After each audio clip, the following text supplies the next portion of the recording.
Hey guys, happy Monday. It's Michelle of adreamlife.com. Welcome back to my channel. Today we're going to be discussing, do we play by the rules with narcissists? Should we treat them how we want to be treated? Or do we play from a whole different deck of cards when dealing with a narcissist? Because as I've told you before, it's important that we identify the people that we're around, because probably more than 50% of the people are either tapped into their narcissistic traits too high, too much, too often, or they have NPD, which means they are maladaptive, they do not change, and they operate on the totally different end of the spectrum. When I say end of the spectrum, I mean they operate differently in thought, differently in intention. You know, they're always doing something different than what you assume. So yeah, let's get into that.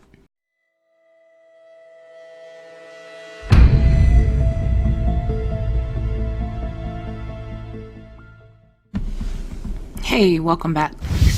So we already know that narcissistic people, or a person with narcissistic personality disorder, or NPD, more than likely will be, out there in the world, existing in relationships, existing in work environments, existing in very important positions that can affect you, or affect the community, or affect the country, or just affect anyone. That these people are placed in these positions. They place themselves in these positions.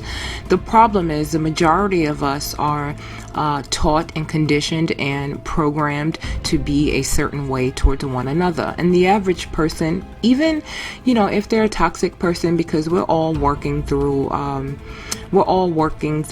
the soul process, trying to become better people, growing, learning things, cleaning up our mistakes, making new mistakes, and we keep moving along. But the problem is, in matters of love and, intimacy and working together with people and all these different things that we have to do on a daily basis, the problem is the things that we learned and the way that we were conditioned to be can actually become tools or way of being where we end up like seriously hurt, in a lot of trouble, or finding ourselves at the low end of the stick, at the losing end of the stick, at this end of the stick where we're not receiving what we feel that we're putting out. And in these cases, it's highly likely that we're dealing with a narcissistic person, right? Because you're thinking, I want to treat people, how I want to be treated. And so I'm going to be fair. I'm going to be open. I'm going to say what I really feel. I'm going to do what I say, and all these kind of things. And narcissistic people understand that the average empathetic person, a person with a conscience and who actually lives and operates by that conscience, there are certain things they are going to do and certain things they are not going to do. So basically, they have you figured out. And the issue here is that a lot of people do not have narcissistic people figured out.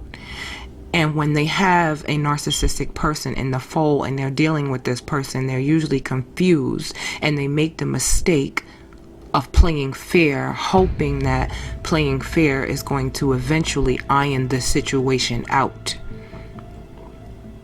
But with a narcissistic person, playing fair is exactly what they need to manipulate you.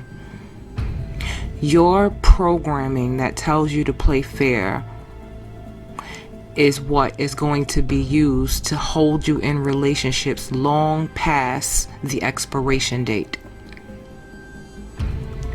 Your tendency to think fair, or to assume that as long as you continue to be open or righteous or follow these certain codes or rules or ethics or morals or whatever you grew up on or whatever you were taught and decided to accept and adapt to, your mistake of believing that using those with every person will actually put you in a good place is what the narcissist depends on and relies on. You cannot play fair with the narcissist. You cannot play by the rules with the narcissist, nor can you let the narcissist know that you're on to them or that you're aware that you shouldn't be playing by these rules. You just have to adapt the mindset that if you are going to, get where you want to go in life, or, have that happy relationship, that equal, or I don't like to say equal, because it's really difficult for any of us to be equal. We're all at different levels at different times in our lives. So I'll use compatible. If you ever are to, have friendships, work relationships, and intimate relationships that have a satisfying amount of compatibility, the first order is to be able to assess the people that are in your life, because if it's a narcissistic person, they're always gonna have an advantage over you, because they don't operate with like any sense of conscience. So everything that they do to you is going to be self-serving, right? Because they are trying to keep themselves in this position ahead of you, and like I said before, they need to be ahead of you because narcissistic people are living a lie. They know that they're living a lie, but they're so embedded in their manipulative tactics and their ways of being, and they're so fragile and insecure that they have to bury themselves behind this ego. And this ego is kind of like forcing them to do all of these hurtful and manipulative and toxic things to be able to protect the real self that is buried behind the ego, not connected to the spirit. And so it's almost like a do or die situation with the narcissist, that they have to be 10 steps ahead of you. This is why they're always competing and, doing things that don't seem to make sense in the relationship, or doing things that work against keeping the relationship healthy and productive. Because as I was mentioning in another video, in order for a relationship to be productive, that means that both people have to be honest and, clear with one another, and both be putting in, equally putting in effort to be able to maintain a relationship and keep the relationship good. But a narcissist can't do that, because the narcissist is operating like with a very faulty self, a self that is arrested and not developing, and not able to even look inward and say, hey, I need to fix this or rearrange this, I need to work on this. A narcissist is not willing to do that, because the narcissist decided long ago, whatever trauma that the narcissist undertook, whatever trauma that the narcissist went through, it was so bad that the narcissist made a choice to refuse that trauma. So the narcissist is basically saying, if you said that, I was nothing, or you talked to me, if a parent talked to them, degraded them or whatever, they decided that I'm not those things. I'm better than that. Actually, I'm way better than you and better than everyone else, and I'm going to prove that, basically, for the rest of their lives. They're trying to prove this. They're trying to prove this, but at the same time protecting the fragile, broken self from ever experiencing anything. And so they play with a different deck of cards to be able to keep on carrying this false self, to keep being the baby father, that, mistreats his children and the children of his mother, or to keep being, the wife that continues to mistreat her children or mistreat her husband, just so she can cater to her ego, right? And so this is why you cannot play fair with the narcissist. It's important that we, empathetic people, and just people in general who are not narcissistic, understand that they are playing with a person. It's like, imagine being at a poker table, right? And you're playing cards, and you think that you're sitting there with 3 different individuals who came from 3 different places, and everybody is kind of like playing their card because they're trying to win. But after the game, after you sit there and you lose like 10 times, you find out that the person you were playing was a narcissist. and they actually had a reflective mirror on the other side, and this reflective mirror is another person that they were playing with, who was sitting right next to you, who was looking at your hand, giving them hand signals or tapping their feet underneath the table, letting them know what you were about to play next, or what you didn't have, or telling them what to play against your card. This is how narcissists operate. I've seen it in my own life. These are the kind of people that will use you to get something done, right? Not give you any credit for it, and then turn around and pretend like you didn't help them. These are the kind of people that they are. And so you cannot play fair with them. You cannot, give to them in ways that you would give to normal people. I don't recommend playing with them at all or dealing with them at all, because remember, narcissistic people have conditioned and trained themselves like they're really, really good at being trifling. They are the master of deception and trifling and wickedness. It's like if you have a person who's really, really good at public speaking, it's because they did it so much, right? And so if you're an empathetic, honest, and truthful person, that's all you've ever been doing. So it's going to be pretty difficult for you to keep up with a person who is deceptive. This is something that I had to learn. And so usually we, have to decide that we are not going to deal with deceptive people. But there will be instances, because there are so many narcissistic people and deceptive and trifling people, and people who believe that we live in a world where it's not enough for everybody. And so they have to do, they feel that they have to do all of these deceptive tactics and hurt people and manipulate people and cheat people and lie to people and keep people in the dark and keep them blind. They feel that that is the only way that they can live, that they can survive. They really actually believe this. And so if this is their reality, and then you decide that you're going to go into that reality playing fair, you're going to get swallowed up whole. It's almost like you're just putting your neck on the table. And so as we're moving into 2020, and 2020 is like, I believe, a very important year, like an era of discernment.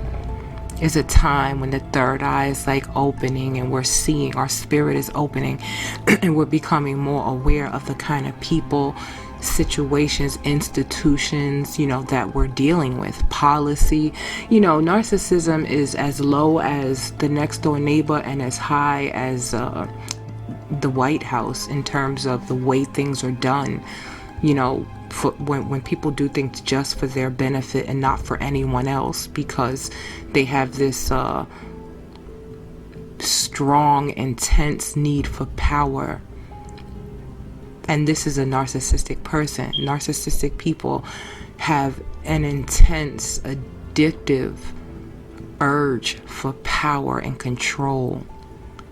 And this urge that they have for power and control totally and completely wipes out compassion and empathy and right thinking, right thinking, meaning conscience. They can't think right, so it's easy for them to do some of the things that they do. So, some of the things that you would think twice about, that you have a conscience about, is nothing to a narcissistic person, because they don't exist with the burden of a conscience. So they can come in through your back door and steal everything from you and smile in your face, and not necessarily think about karma or the law of cause and effect, because a narcissistic person thinks that those things do not apply to them. And in that sense, they're very naive. This is why when narcissists end up falling on hard luck, which they eventually will, they're probably falling on hard luck, ones that you've dealt with and you don't know it, because they're really, really good at hiding it and disguising it. Like I had a user recently, she's still upset because she feels like the narcissist moved on, kind of did a whirlwind in her life and ruined her life, and he moved on and everything is fine. But it's not. And I'm gonna do a video about that soon. I'm going to launch a video discussing this fantasy that the narcissist is able to create. This is part of the deceptive fantasy that the narcissist creates or builds around him or herself, using the manipulative tactics of secrecy and scarcity. This is something that they do, and so you can't really get your fingers on or your hands on what's going on, and you're sitting there on the outside thinking, wow, look at my life, and this person did this, that, and the other to me. But it's usually not like that, and I'll get into that in another video. But today I just want to tell you, if you're dealing with a narcissistic person in your life, 2 things that you need to do. Take your emotions out of it, completely out of it, because anytime your emotions are in it, you're feeding the narcissist. Remember, their main goal is power and control, which gives them what? Narcissistic supply to help them exist, to help them feel like they exist, and they validate themselves through how much control and power they can have over you and your life, and particularly your emotions. So that's the first thing. The first thing is to do exercises to help you control your emotions. One thing about dealing with a narcissist is that you will grow, and a narcissist presents to you an opportunity to grow and become stronger and wiser and realize your own power. One in particular, being able to control your emotions, understand that they belong to you, not someone else. Another person shouldn't be able to just come in and, become your puppet master with your emotions. So once you get that under control, the second thing is playing the game with 4 jokers, not 2. You have to have other cards up your sleeve. Meaning, having other cards up your sleeve means that you know that you cannot reveal everything to the narcissist. It may even be appropriate in some instances to point the narcissist in a different direction from where you're actually going. Because sometimes we get mad and we get upset and we explode and we give information that we shouldn't be giving, because while we're exploding and giving information, the narcissist is storing this information to lose at a later date. So I'm going to wrap this up and get out of here. And so that's what I wanted to say to you guys today. If you have any comments or any stories about having been tricked or deceived or manipulated by a narcissist, and in hindsight, when you looked at the situation, you realized that you could have handled it better, and you could see where you were played, let me know. I love to hear those stories and go through them and respond to them. If you like this video, prove it by pressing like. And if you think someone else could learn or benefit from this video and you resonated with it, share this video. If you subscribe to my channel, thank you. I appreciate you. And if you haven't subscribed, consider subscribing. Look at some of the videos I have here, and you can expect to see a lot more of my interpretation on narcissism, how we can identify them, deal with them, and heal from this malignant personality disorder. Love and light.